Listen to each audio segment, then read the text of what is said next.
Because March is Women's History Month, I want to review an interesting film or TV series that focused on, well, women. What to tackle though? Mahogany, Bratz, the Board Buffy the Vampire Slayer animated series, Vampire Academy, the Stepford Wives remake. Oh, your day is coming, just you wait movie.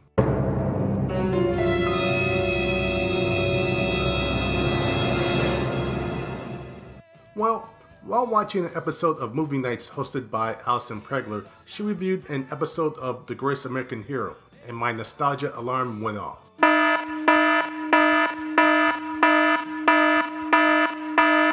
I remember watching this show as a kid, and after a quick Google search, I found a heading that said, Greatest American Heroine.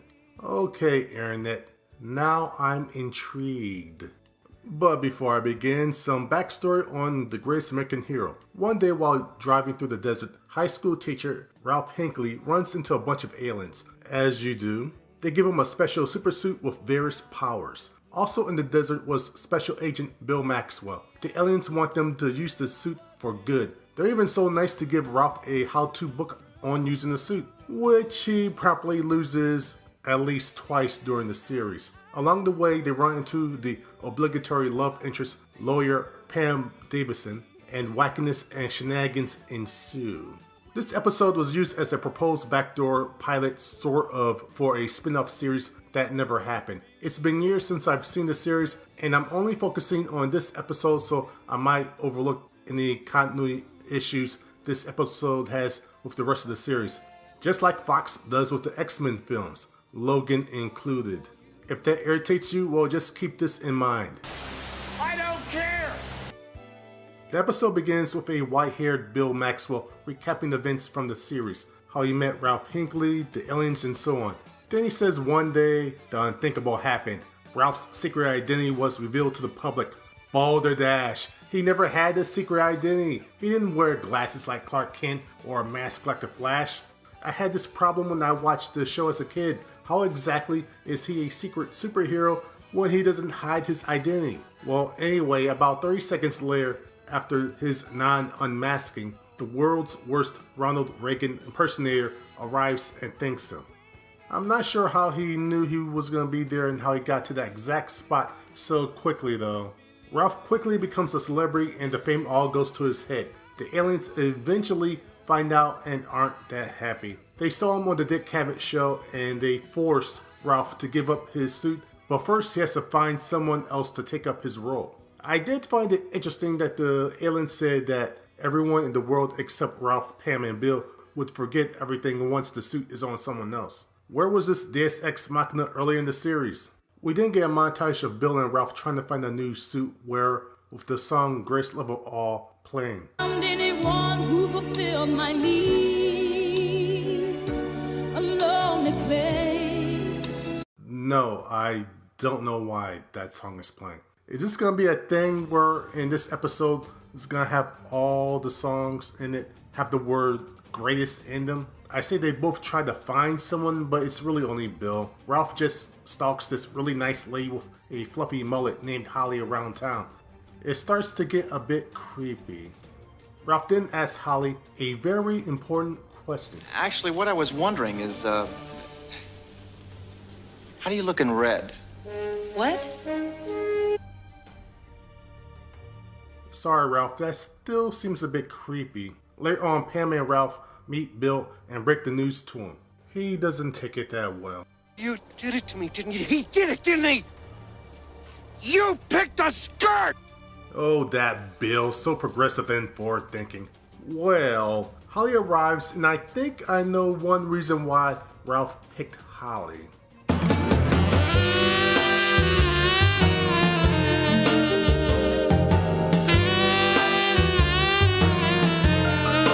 I mean, come on, he was stalking her for a reason.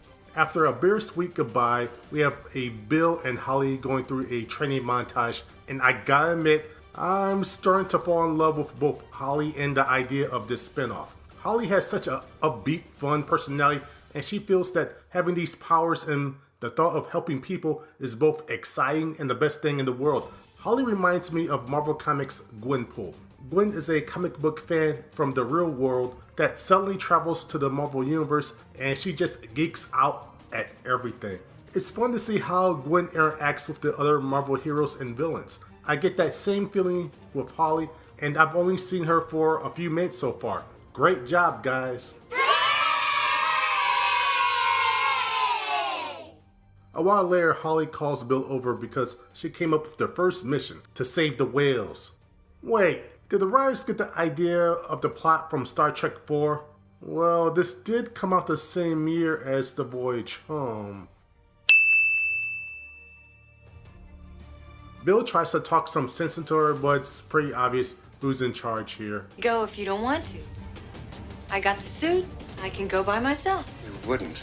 Well, I don't want to. After a quick stock footage clip, Bill and Holly try to go undercover at a city bar to find out what happened. Holly isn't very good at undercover work yet. Yeah, well, it's just that we're really upset about all these whales that are getting slaughtered and, well, murdered. We want to find out who's doing it and just have them arrested. So yeah, Holly blows their cover, but she has a plan. Okay. Bill, there's more than one way to get information in this place. Look around. I'm the only girl. I'm painfully aware of that fact. Get out of here.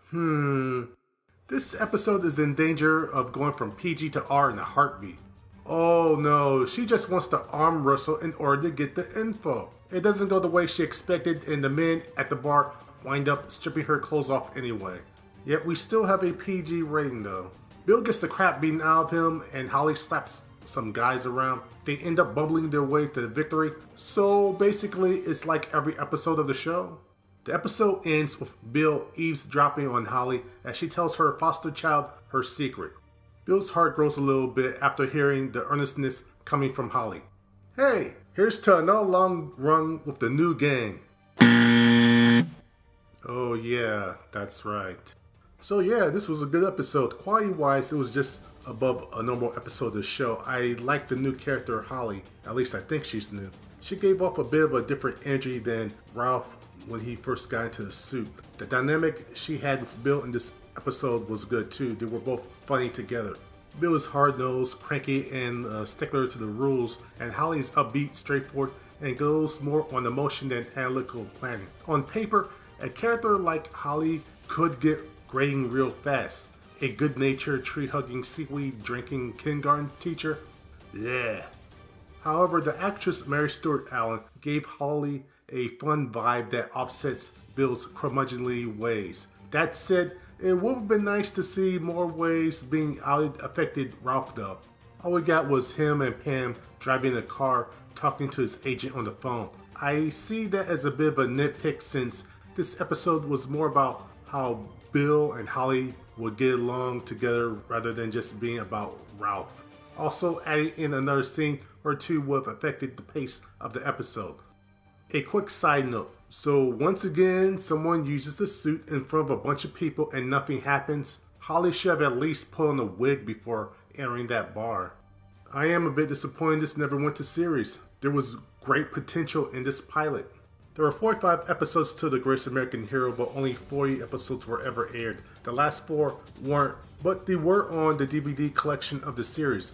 And that 45th episode is a bit complicated. 3 years after the series ended, it was decided to make a spinoff. So they made a pilot, and that pilot was this episode right here. But it was never picked up. It also never aired. Then sometime later, the pilot was recut, so now the pilot for The Greatest American Heroine is now the series finale for The Greatest American Hero.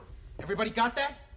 Now, after all these years of nothing happening, you would expect that the Greatest American Hero property would just fade away, right? Well, not when you have comic conventions and content sharing sites like YouTube. In the years since its cancellation, the property has had a minor revival with a comic book series and mentions on retrospective shows like the VH1 I Love the Ace series. Also, I've seen reruns on HD over-the-air channels as well. Online, there is even a Greatest American Heroine fan-made web series. I guess something clicked because with all this exposure, in February 2018, it was announced that the series is coming back, only this time as The Greatest American Heroine. I admit, I'm a bit intrigued. There are so many questions I have for this. Will this be a comedy drama just like the previous series, or will it only be a drama? That's a mistake they made with the 2000s Knight Rider and Bionic Woman series. They were too serious and they weren't any fun. They missed the entire point of the original series. What network will this appear on? Well, as for that, it appears it's going to be on ABC. I'm not sure about that though. I think this would work better on streaming or on basic cable instead of network TV. And finally, will any of the characters or living actors from the original series appear in this series? Well, we're going to find out soon. The remake is set to come out later this year.